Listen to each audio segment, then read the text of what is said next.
Hello everyone, this is a continuation of the project that I did earlier. If you did not know about it, you can go ahead and check on its link in the comments down below.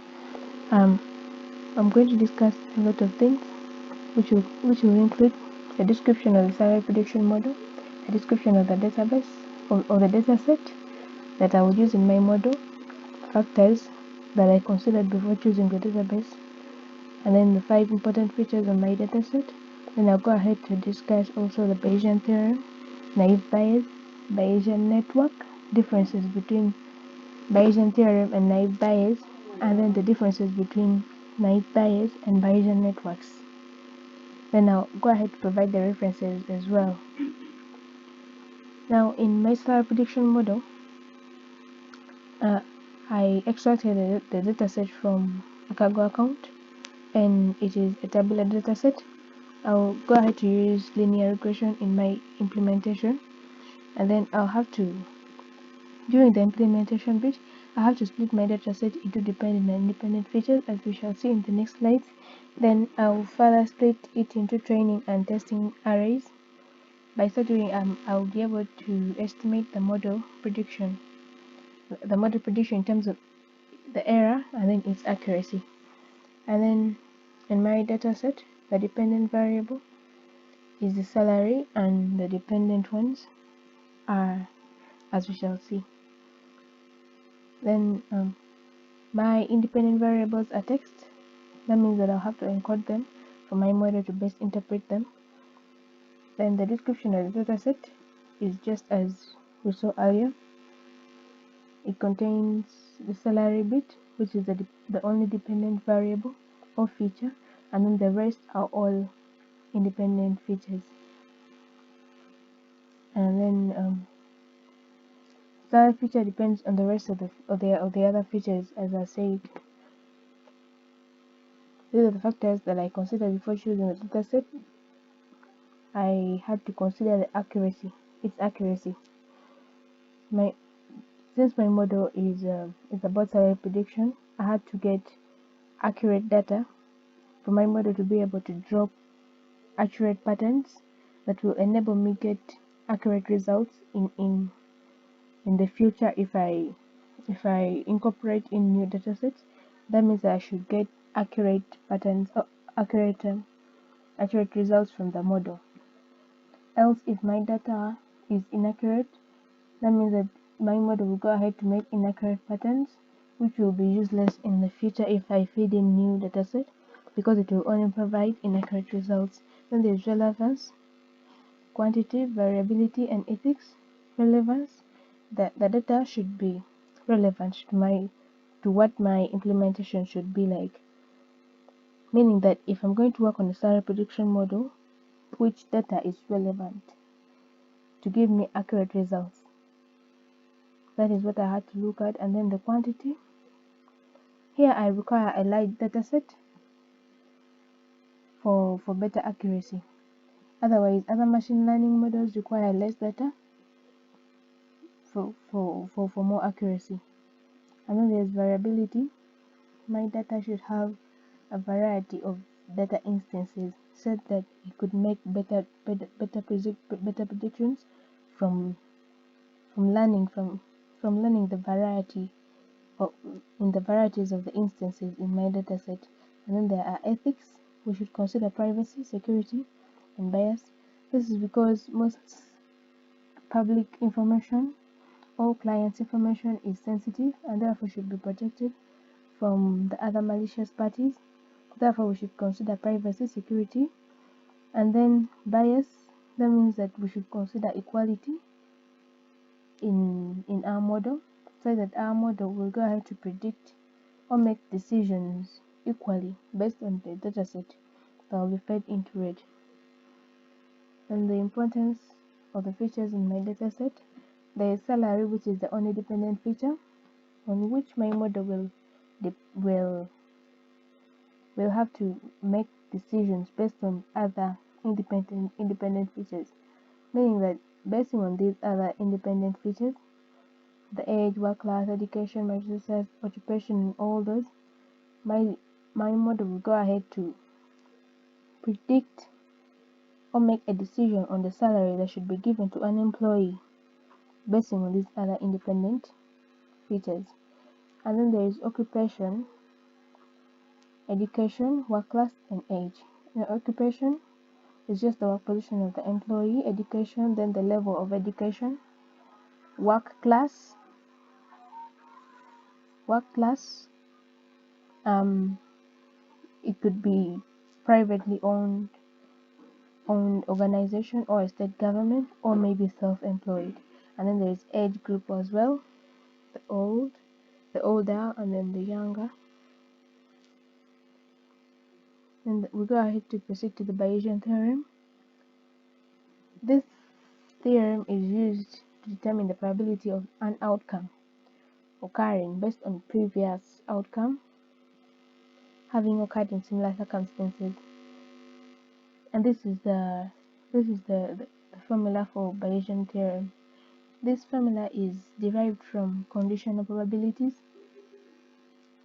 and we go ahead to derive this Bayesian theorem using conditional probability. A conditional probability, like this equation, which says that the probability of A given B is the probability of A intersection B given the probability of B. Pardon me. The conditional probability is the probability of A given B.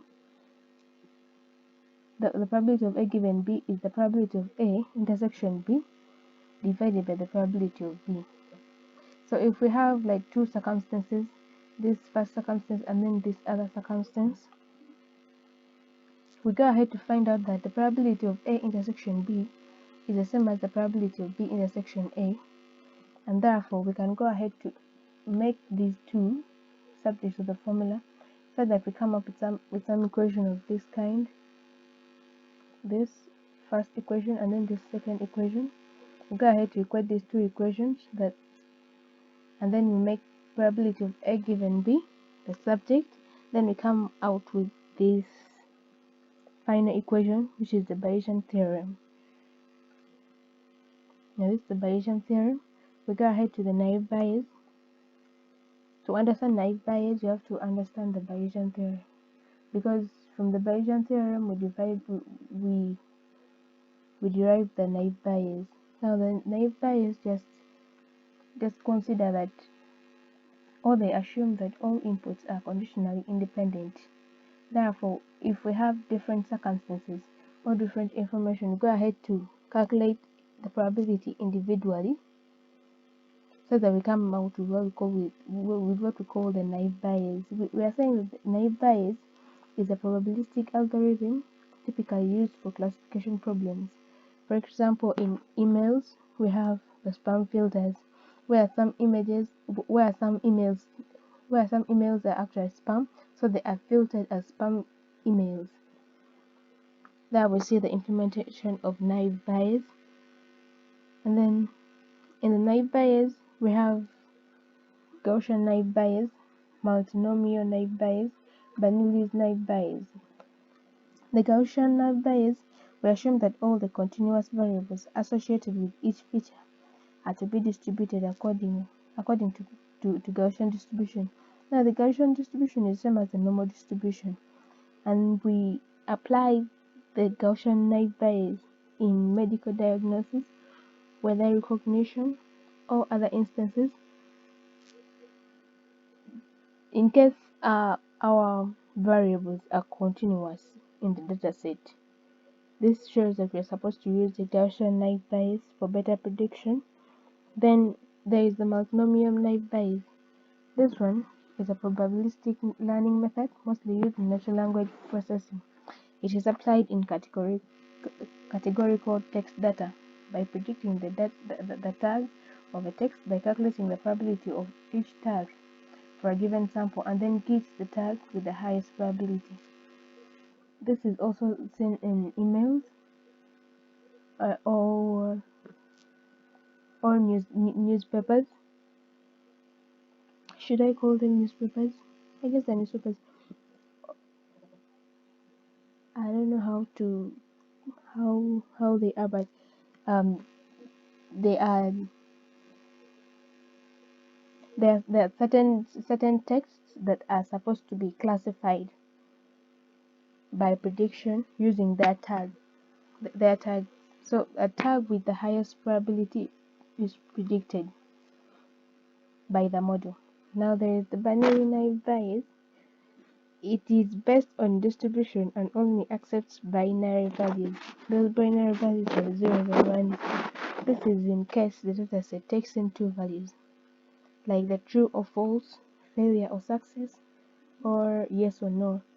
Those are the two values that I'm talking about, which are binary values. So in case the dataset contains binary values, we go ahead to use the binary naive Bayes. The Bayesian network is a probabilistic graphical model that measures the conditional dependence structure of a set of random variables based on Bayes' theorem. The dependencies are represented via a DAG. A DAG is a directed acyclic graph, and this graph is a representation of a DAG. It has nodes and then pointers. These nodes are connected through the pointers. This is a DAG. These nodes could be some kind of features of variables. Now, the Bayesian network we applied for taking an event that occurred and predicting the likelihood that any one of the several possible known causes was the contributing factor. This is in case of diagnosis of a disease. We go ahead to check on the various symptoms, the several symptoms causing the disease, so that we can make a prediction on what kind of a disease it is. That is the Bayesian network. Then there is a difference between Bayesian theorem and naive Bayes. Bayesian theorem does not assume conditional independence, but naive Bayes does, as we saw earlier in the slides. Then the differences between naive Bayes and Bayesian network. Bayes networks allow a user to specify the attributes that are conditionally independent, while naive Bayes assumes conditional independence, that features are never independent. That is actually, this is why they call him the naive Bayes. Though some two features may be dependent practically, but we have to assume that they are never dependent. I hope I brought that right. And then these are the references to my work. I'll go ahead to paste the links in my comments, as we shall see. And then the implementation to my project will be, I'll go ahead to make the implementation and as well post the video on the YouTube channel.